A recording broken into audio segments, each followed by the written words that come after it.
Hello everyone. Morning kinabuhi na mo dinhi sa abroad.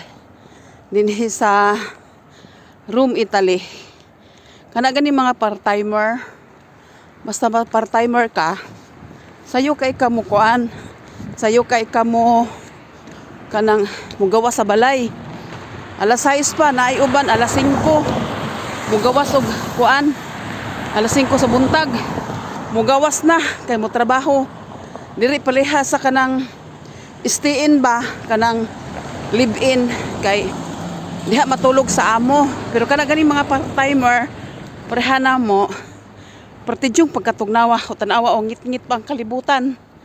Ni tugnaw pa jud kayo. Mo ni kinabuhi sa abroad. Dili lalim.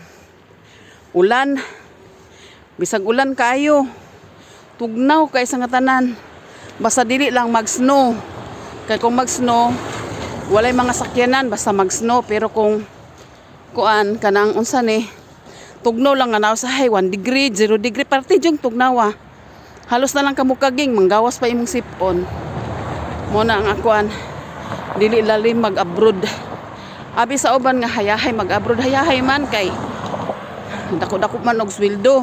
Ang kaapan lang, ang kuan kasayo mo mata unya ang katugnaw magagwanta ka nya.